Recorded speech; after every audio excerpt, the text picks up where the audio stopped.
Good afternoon from A&M Garden. So, as you see, we are at the end of our first crop. Things are thinning down, looking kind of ugly. So anyway, my husband was out earlier and we had to prune off all the dead from this cucumber plant here. And if I go down in here, he actually put some fertilizer down because we have some new babies coming up, as you can see. And that's 10-10-10 fertilizer that he put in. So you want to go ahead and prune off all the dead leaves and things that are not going to grow, so you can have the new growth start flourishing.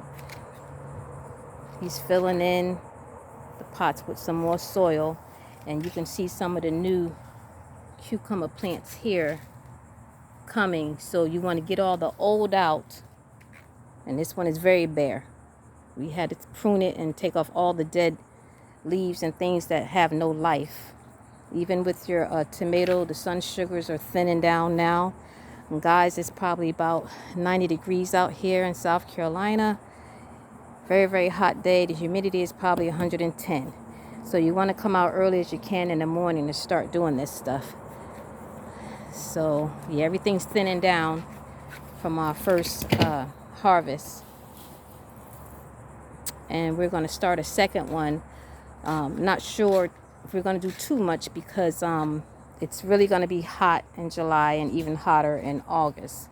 So even the sweet 100s are thinned out, and we actually did some pruning. So after a while, they'll stop growing. They've grown to their fullest now. And my grapevine is doing very well. It's growing up the vine, so she's still flourishing. Over here, we have the okra tree.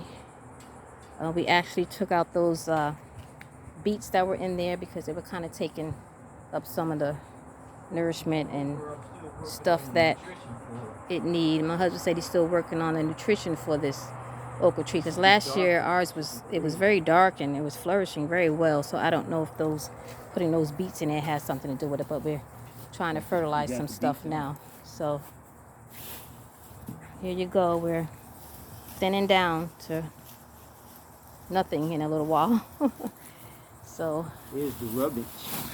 Yeah, here's all the dead stuff that we took off and pruned off. You want to get that stuff off because it'll just take from whatever the new growth. Has some growth in it. Yeah, Life. we kind of pulled something that did have some life, but it'll actually take away from the nutrients and stuff that your new plants need. So we got more squash coming in right there. Yeah, over here, we'll walk over here. We do have some new squash coming up, and this looks very healthy. Like I said, it's very hot out, so you may have to start watering twice a day when stuff start wilting. So you can see it's coming along very well. Fertilized with some 10-10-10. We use a lot of Miracle-Gro products for our soil, for our potting soil. So, and here is my fruit cocktail tree from Fast Growing Trees. It's looking healthy. When I got it out the box, I showed you a clip earlier that it was just a stick, so it's doing well. You just have to water. So here we are. Haven't seen many bees, but there's one coming. All right, you all have a blessed day.